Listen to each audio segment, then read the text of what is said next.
네, 주님의 귀한 말씀을 봉독해 주셔서 고맙습니다. 참 좋으신 우리 주님의 은혜와 평강이 우리 모든 교우들과 함께하길 주님의 이름으로 축원합니다. 아멘. 네, 오늘 성령 강림 주일입니다. 성경의 약속처럼 예수님께서 부활하시고 승천하시면서 나의 뒤를 도울 자가 오실 것이다. 너희들을 도울 자가 오실 것이다. 그것이 바로 성령 하나님이시죠. 그래서 성령 하나님은 우리 성도들의 믿음 생활에 너무나 소중한 존재이십니다. 다만 우리는 이 성령 하나님에 대해서 이해하는 데 있어서는 좀 제한적이죠.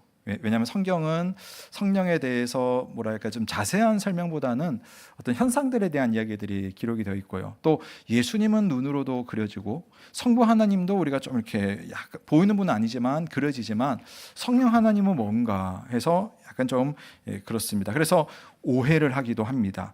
오늘은 성령 강림 주일이기 때문에 그런 점에서 성령님에 대한 이해를 한번 해보려고 하는데요. 특별히 니케아 신경에 나와 있는 성령에 대한 고백을 가지고 또 오늘 요한복음 말씀과 함께 좀 살펴보는 시간을 가지려고 합니다. 우선은 니케아 신경 이야기를 좀 해야겠습니다. 제가 오늘 주보에 목회 칼럼에 적어놨는데요. 지금 말고 나중에 돌아가셔서 한번 꼭 읽어주시면 고맙겠습니다. 우리 기독교 역사에서 이 니케아 신경은 소위 정통이라고 하는 정통 종파, 기독교 종파에서는 약 1700년 동안 정말 사랑받고 또 널리 사용되었던 그런 소중한 유산입니다. 근데 의외로 니케아 신경을 모르시는 분들이 많습니다. 이 자리에 아마 대부분 그러셨을 수도 있을 것 같고요. 또 심지어는 니케아 신경을 교회에서 고백하면 이상하다 하시는 분도 계세요. 아니, 이 교회 혹시 이렇게 우리 교회에서 처음 예배 드리시는 분들은 그런 생각을 하실 수도 있어요.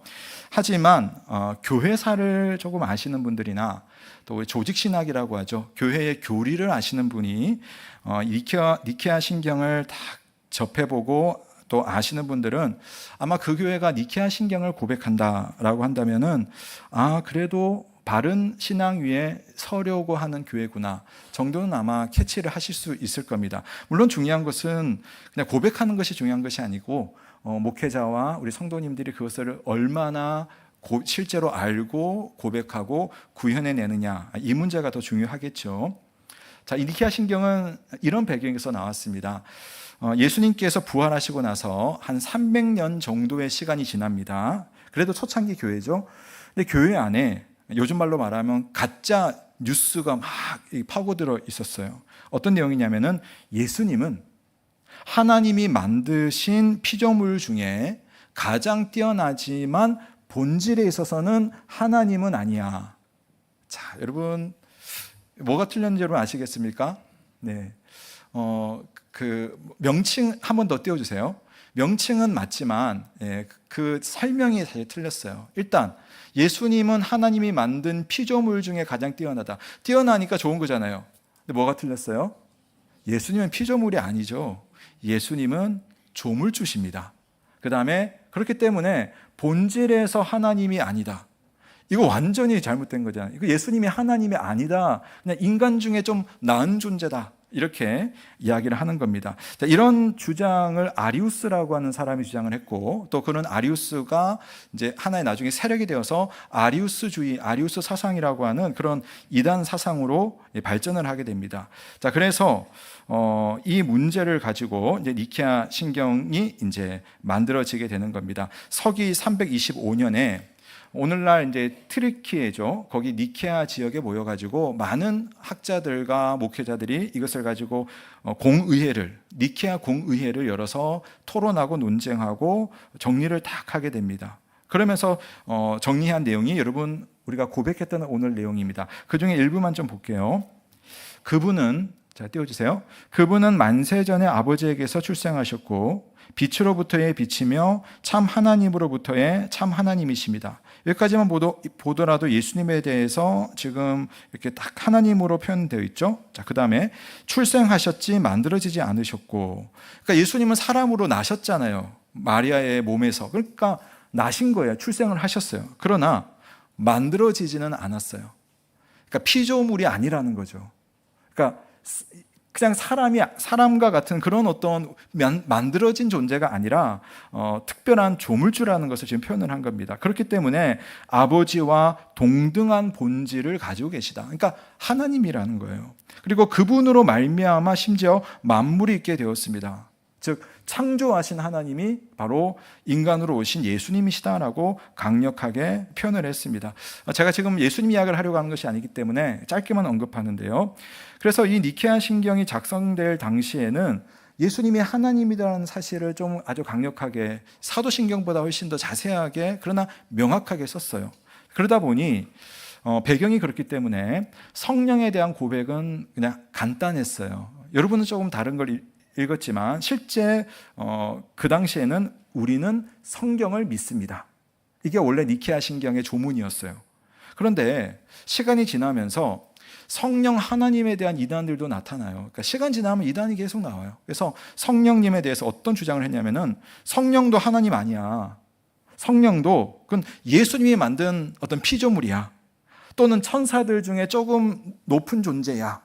이렇게 하기도 하고, 그 다음에 우리가 자칫 오해하기 쉬운 부분인데 하나님의 어떤 능력이고 에너지야 라고 하는 겁니다. 그러니까 우리가 성령의 능력, 성령의 기름 부음 아까 찬양했는데 이것도 여러분 잘못 오해하시면 그냥 성령은 그냥 하나님의 어떤 능력, 에너지 이렇게 생각하는 경우들이 있거든요. 그런 이단들이 나타나기 시작했어요. 그래서 AD 381년에 역시 티르키예의 오늘날로는 이스탄불인데요. 그 당시에는 콘스탄티노플, 동로마 제국의 수도였죠. 거기에서 다시 공의회를 열어서 성령에 대한 정리를 다 합니다. 그게 우리가 고백하는 오늘 우리가 고백하는 니케아 신경에 이제 합류하게 돼서 우리가 고백을 하고 있어요. 자, 우리 한번 이건 같이 읽어보도록 하겠습니다. 시작.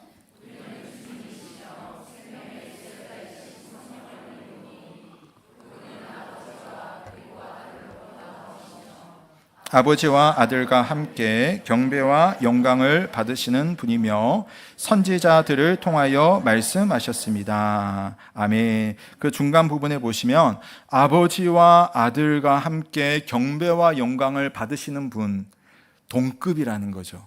그러니까 성령께서는 하나님이십니다. 다만 아버지에게서 나오시고 아들에게서도 나오시고, 그러니까 성자 예수님도 아버지로부터 나오셨잖아요. 그러나 만들어진 건 아닙니다.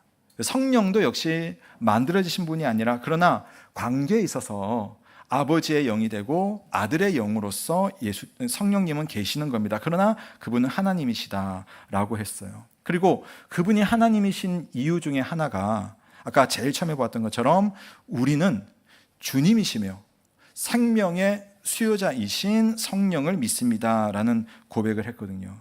거기에 우리 성령님이 하나님이라는 것이 아주 정확하게 명확하게 고백이 되어 있습니다.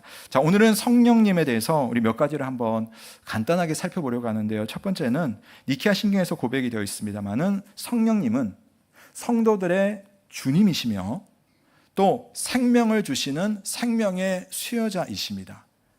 이게 니케아 신경의 고백이었죠. 그러니까 성령님은 이단들의 주장처럼 어떤 피조물이 아니라는 거예요. 또는 어떤 에너지가 아닙니다.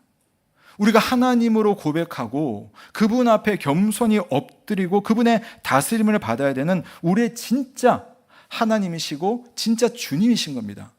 그러므로 지금 신앙생활하는 저와 여러분들도 성령의 다스림과 성령의 인도하심과 성령의 도우심을 받을 수 있다는 사실을 믿으시길 주님의 이름으로 축원합니다. 동시에 성령님은 생명의 수요자는 것은 이게 준다는 거잖아요. 생명을 주시는 분입니다. 물론 성부와 성자와 성령이 세상을 창조하셨기 때문에 생명 주시는 분이죠.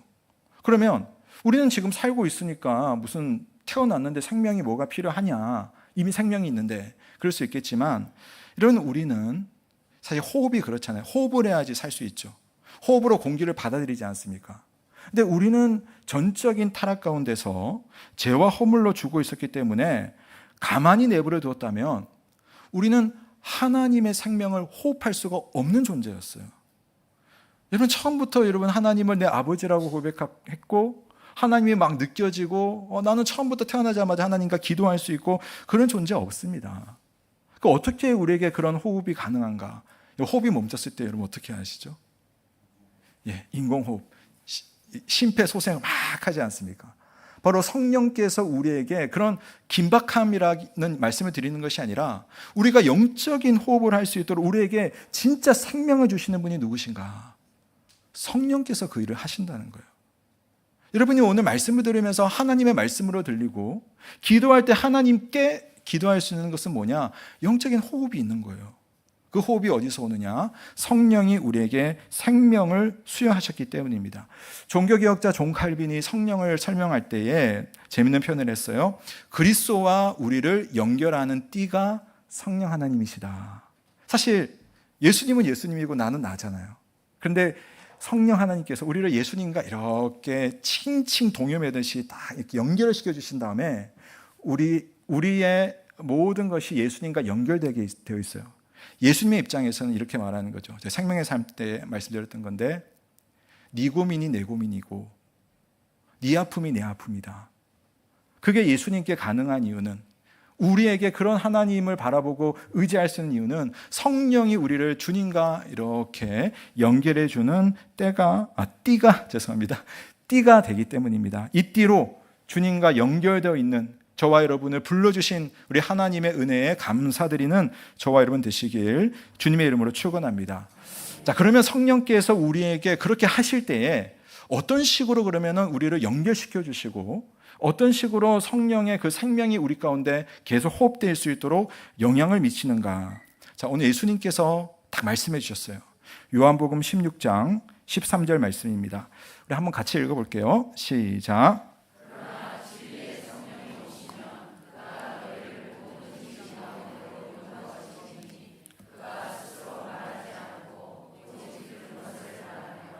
아멘. 네, 여기까지 읽겠습니다. 자, 여기서 우리 소위 이 부분을 상당히 신학적인 신비라고 이렇게 표현들을 많이 하는데요. 자, 온 우주의 주님이시며 생명의 수요자이신 성령 하나님께서 오늘 말씀을 한 번만 더 띄워주세요. 보시면 이게 성령님은 자기 이야기를 하지 않으세요. 성령께서 주관해서 주도적으로 우리를 그렇게 하지 않으십니다. 뭐라고 되냐면은 그분은 진리의 영이신데 그분이 오셔서 우리를 진리 가운데로 인도하시는데 그 진리의 실체가 무엇이냐? 스스로 말하지 않고 오직 들은 것을 말하며, 우리처럼 듣는다는 그런 의미가 아니라 바로 성부 하나님의 뜻과 성자 예수님의 가르침으로 성령께서는 우리를 만나 주시는 거예요. 그러니까 성령이 우리를 어떻게 예수님과 연결시키고 어떻게 하나님과 이렇게 연결시켜 주느냐? 바로 그분은 진리의 영이기 때문에 하나님의 말씀과 또 하나님의 은혜를 그 가운데서 우리와 연결시켜 주는 그런 역할들을 한다는 겁니다. 그래서 한마디로 성령께서는 이런 역할을 하시는데요. 우리 인생을 그렇게 인도하십니다.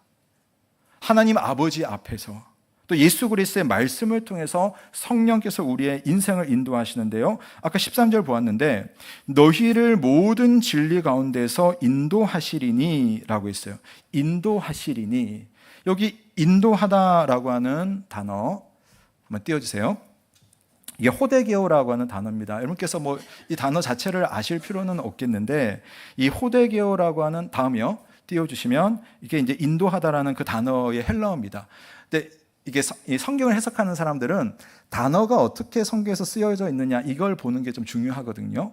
근데 이 단어가 성경에서는 5번 딱 사용되어 있습니다. 그리고 그 5번을 우리가 이해를 하면은 이게 어떤 의미인지를 좀 알 수가 있는데 간략하게 좀 말씀드리면 이런 겁니다. 첫 번째 인도하다는 이 말은 목자가 양을 인도하는 그 인도, 그야말로 이 단어 자체입니다. 목자가 자기 양들이 맹수에게 물려가지 않도록 다 앞뒤에서 이렇게 불꽃 같은 눈으로 지켜보고 벼랑에 떨어지지 않도록 계속 이렇게 안내를 하고, 우리 아기들 앞에 이렇게 가면 부모들이 넘어지지 않도록 하지 않습니까?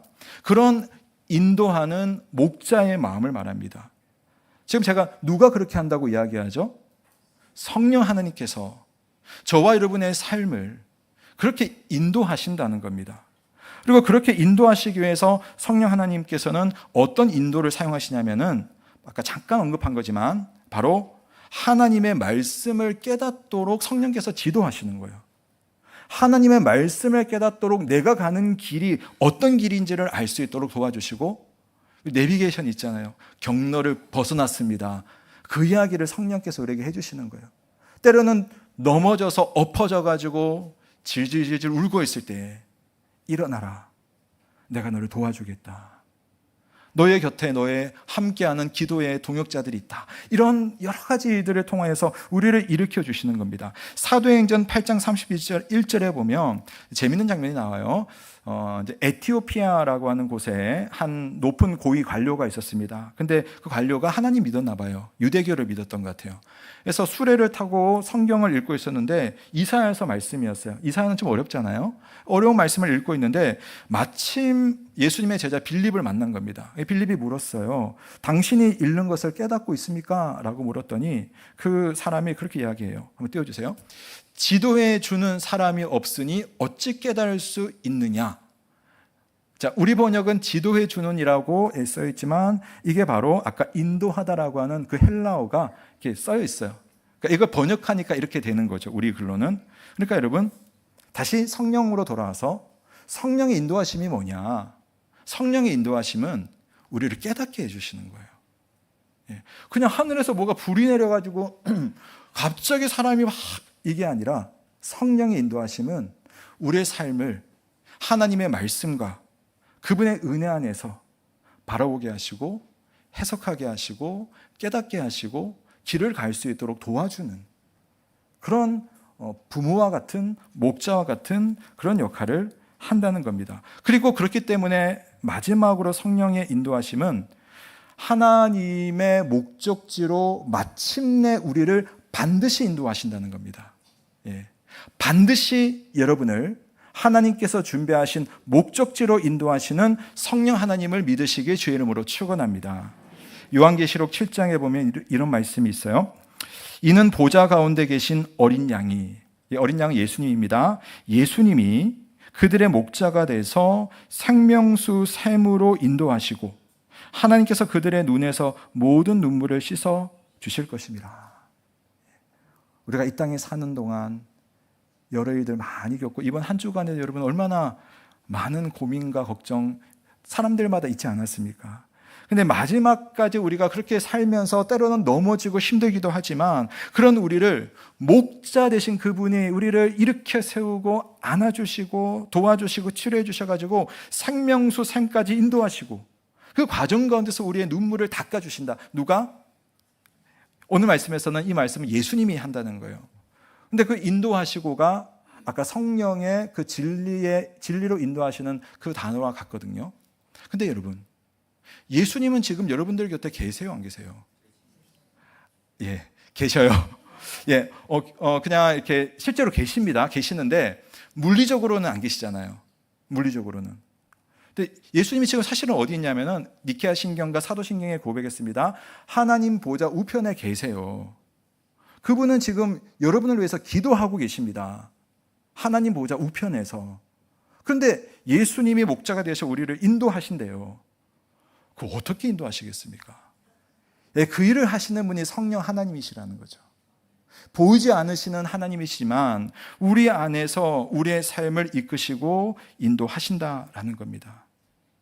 수많은 유혹을 만날 때 때로는 넘어질지라도 다시 도닥거리면서 회복해서 일으켜 주시기도 하고 슬픔의 그동에 빠져서 내가 허우적거리고 나오지 못할 때 여러분 양이 뒤집히면요.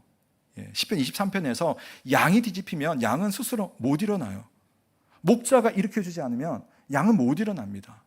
그 일을 성령 하나님께서 우리의 삶 가운데 오셔서 내가 알든지 모르든지 그 일들을 주의 몸된 교회를 통하여서 내 자신에게 들려진 하나님의 말씀을 통하여서 여러 가지 상황과 사건들을 통해서 그렇게 인도하시는 분이 바로 하나님이라는 사실을 믿으시기를 바랍니다.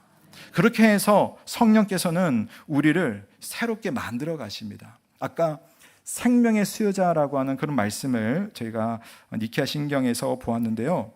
이 생명의 수요자, 생명을 주셨어요. 여러분 생명은 딱 한 번 주어지면 끝이 아니잖아요. 여전히 우리는 생명의 호흡을 합니다.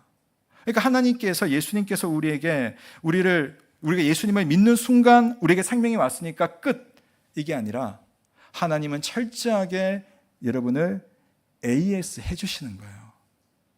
그래서 우리를 새롭게 만들어 가십니다. 우리 성경 한 구절 볼게요. 디도서 3장 5절 말씀.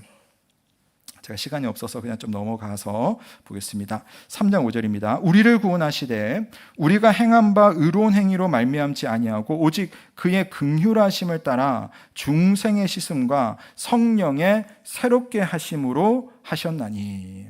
아멘. 우리는 그냥 내버려 두면은 얼마나 많이 엎어지고 넘어지고 가기 싫어하고 다른 길로 막 찾아갑니까? 그런데도 우리가 어떻게 여러분 목적지까지 갈 수가 있겠어요? 성령께서 여러분의 묻어있는 그 흙먼지를 털어내면서 우리 눈에 있는 눈물을 닦아내시면서 경로를 이탈한 그 길을 이끌어 주시면서 그렇게 그 길을 갈 수 있도록 우리에게 찾아오시고 우리도 모르게 역사하시고 우리를 돌보시는 그 하나님이 성령 하나님이라는 사실입니다. 그러므로 여러분, 성령의 역사가 오늘도 우리 삶 가운데 나타나는데, 특별히 여러분, 하나님께서 말씀의 영이신 성령께서 말씀을 통해서 여러분에게 오늘도 찾아오시고, 기도하는 중에 그 말씀을 붙들고 기도할 때 그 말씀의 능력이 우리 가운데 나타난다는 사실을 기억하시길 바랍니다. 그래서 세 가지를 좀 말씀드리고 싶습니다. 우리가 성령의 인도하심을 받으려면 첫 번째, 여러분, 성령님을 오늘 고백처럼 나의 주님으로 인정하셔야 됩니다. 그분이 주님이시면, 그분이 내 삶의 주인이시면 내 삶의 핸들을 그분이 좀 돌릴 수 있도록 맡겨드리는 거예요. 가장 잘하시는 분이 길을 이렇게 안내하고 있는데 막 내가 하겠다고 그게 아니라, 주님, 오늘도 제 생각과 제 계획의 운전대가 있지만 제발 주님께서 제 삶의 운전대를 잡아주십시오. 말씀으로 그 길을 보여주십시오 라고 기도하는 겁니다.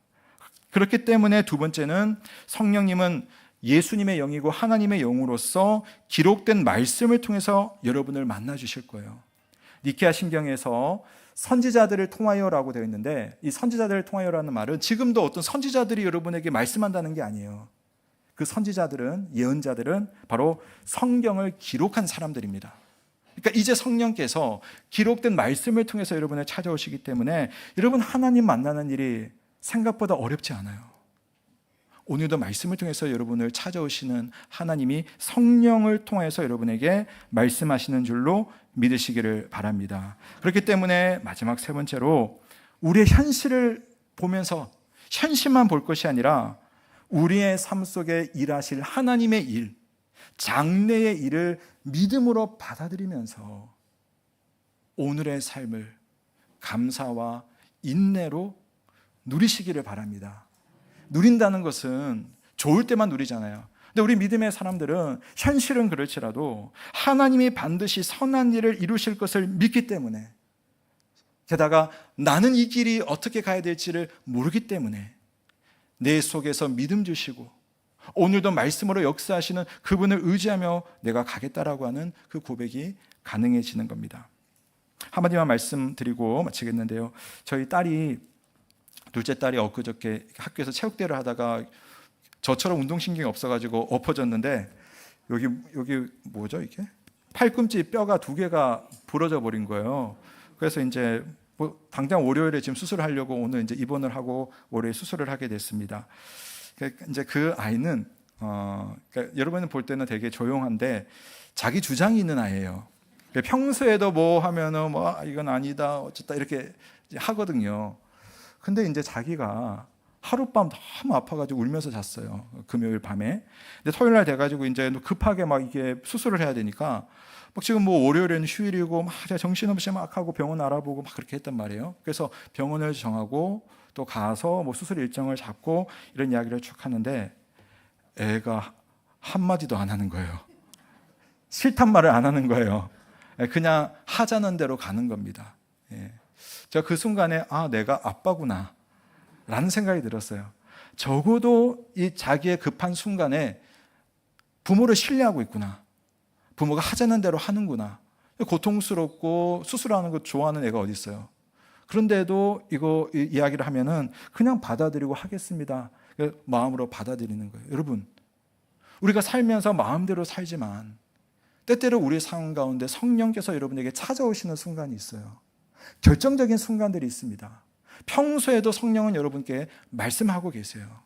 그때 자녀로서 하나님을 맞이하시는 저와 여러분 되시길 바랍니다. 그러면 그분은 우리의 목자이시기 때문에 반드시 여러분을 향한 선한 계획으로 여러분을 인도하시고 그 길을 가다가 우리가 때로는 넘어지고 실수할 수 있어요. 그러나 주님이 여러분을 붙드셔서 목적지까지 이끌어 주실 것을 믿으시길 주님의 이름으로 축원합니다. 기도하겠습니다. 하나님 아버지, 오늘